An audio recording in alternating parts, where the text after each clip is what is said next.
sànq par rapport ak Ousmane Sonko démb mu def benn sortie foofu si daal li nga xam ne que moo di Walfadjri exactement si terminaison campagne bi moom ki nga xam ne que moo di Ousmane Sonko ñëwaat na si ay ponk yu ko gën a fasantiku sànq yaa ngi ko doon wax par rapport ak pôle yi nga xam ni itam développé na ko si différents départements ak différentes circonscriptions alors bañ jàng daal di def par rapport ak Ousmane Sonko li nga xam ni itam noonu la campagne Sénégal 2055 jaarale ko ay pôle. waaw moo tax ma la doon wax sur le plan de la communication Sonko est en avance. Je donne juste un exemple. xam nga le bon leader c'est d'abord celui qui a les connaissances après qui a les compétences et qui peut communiquer parfois nga gis ko am connaissance te du am compétence parfois nga gis ko am connaissance am compétence te du mën a communiquer mais Sonko dafa dajale ñett yëpp. D'abord il a commencé par stratégie li nga doon wax vision Sénégal 2050 tout ça c'est programme. Dans sa communication il a essayé d'organiser même sa campagne autour des pôles précités mooy 8 pôles yooyu mu wax mu def ko sous forme de pôle day ñëw def ramassage def caravane dajale mbooloo bi dem jubali ci benn point def benn meeting. Mais communication bi mu yor c'est une communication territoriale en fait c'est-à-dire Sonko il va aller à Mbour il va parler des questions de la pêche et de l'immigration Sonko il va aller à Kaolack au centre il va parler des problèmes des gens qui sont au centre pour leur dire que si vous me donnez la majorité sama programme vision 2050 voilà ce que nous avons prévu de faire donc en quelque sorte durant toute la campagne Sonko toogul 24 heures boo xam ni laalul benn gox. Ensuite, sur le plan de la communication digitale, il est présent, il est organisé. Mais beneen bi li nga xam ni moom mooy skills bi mu am te ñu bëri amuñu ko mooy dafa am lu jafe mooy nit dina wax te duñ la dégg mais moom su waxee dinañ ko dégg dinañ ko topp xam nga affaire Passivalda bi maa ngi ci doon wax damaa nam mu demaat joxe ay cours management ak marketing quoi parce que quand il dit sama baat bi moo dee waaye suma matière Passivalda on se réveille tout le monde parle de Passivalda réseau yëpp on parle de Passivalda ba finalement waa Passivalda génnee seen produit Valda yëpp di ko wane naan bii mooy Valda bu bii mooy jar 100 francs bii mooy jar 200 l'analyse ici c'est marketing politique donc là il y a deux styles marketing commercial et marketing produit politique parce que le politique en fait tu vends un produit. Il faut savoir se vendre, il faut savoir vendre un rêve. Et Sonko a réussi à pouvoir le faire. Mais beneen bi il a le message pour convaincre. Est-ce que vous avez compris? Donc du point de vue de la com, il a été en avance. C'est parce que booy cette élection bi enjeu personnel la ci moom parce que présidentielle Ousmane Sonko n'était pas candidat à l'élection présidentielle.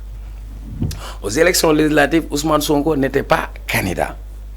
Donc cette fois-ci soo gisee Sonko est présent sur cette élection il est au devant moom moo dem porter le combat moom moo dem jaxasoo ak askan bi c'est comme si élection bi yëfu boppam la c'est un défi personnel pour lui et sur le plan de la communication il a réussi et d'ailleurs yàlla mooy maye ngay wax ñu lay dégg mais tey booy xool c'est moo tax ma la doon wax dès le début dans cette campagne il y a Ousmane Sonko il y a les autres et les extra et d'ailleurs moom moo koy par stratégie quand Sonko parle de Amadou Ba c'était pas un hasard il l'a fait pour élever Amadou Ba et rétrograder waa sàmm sa kàddu bu ñu demee ba foog ne affaire bi Amadou Ba la Sonko se retourne tudd Tahirou Sarr il déconstruit tout ce que Tahirou Sarr avait construit par exemple donc Sonko c'est quelqu'un boo xam ne il est très fin très stratège xam nga tey su ko neexoon ne yàcc na yasar ñoo gagné présidentielle jarul may sonn naa def laa def ko de daa dem rootiwaat donc là sur le plan de la communication il est au devant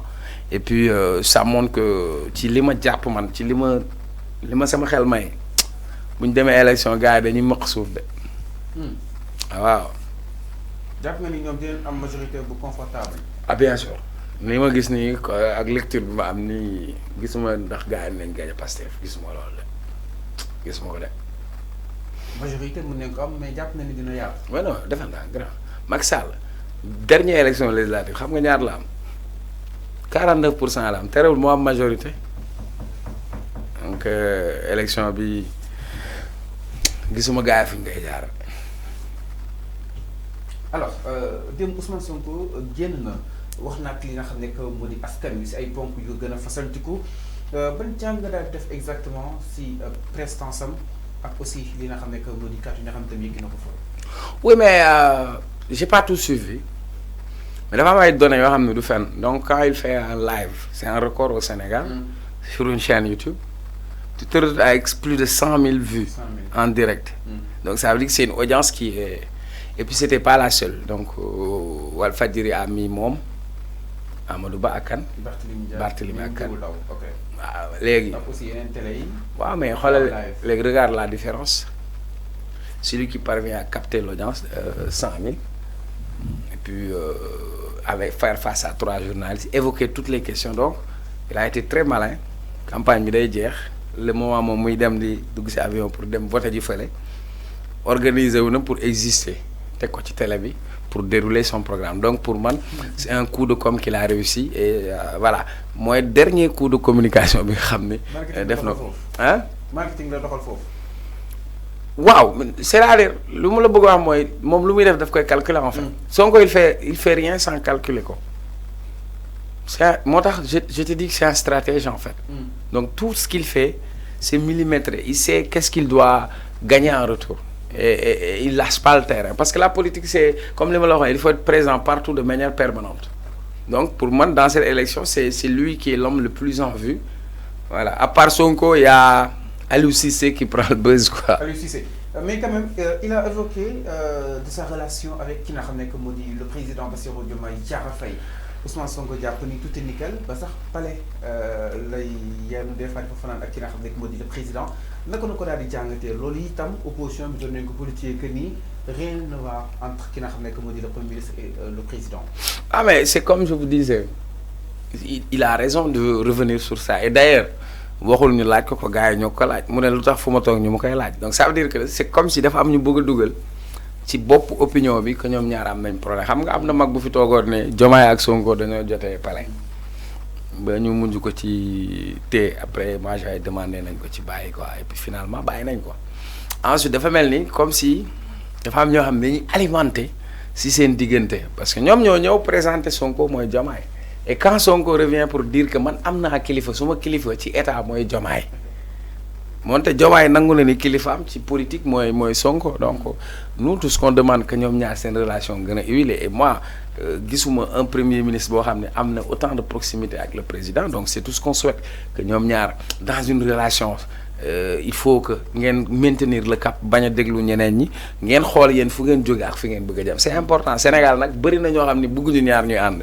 c'est-à-dire même boo amee koo nobanteel sax gars yi daneen jéem a xool nu ñu leen di tàggalee donc c'est tout ce qu'on attend Youssou Ndour ak Mbaye Gueye Faye ñaataat ñuy ànd fu Youssou taxaw ne ko Mbaye Gueye na ko Youssou ça n'a pas posé problème lu tax léegi ñu bëgg ko poser fii problème et puis il faut ñu distinguer les rôles et les fonctions c'est différent wax naa ba sonn Diomaye quand il est sorti il est le président de la République il doit avoir la posture du chef d'État Diomaye mënulaa jur yow man mënumaa jur et pourtant on l'appelle père de la nation.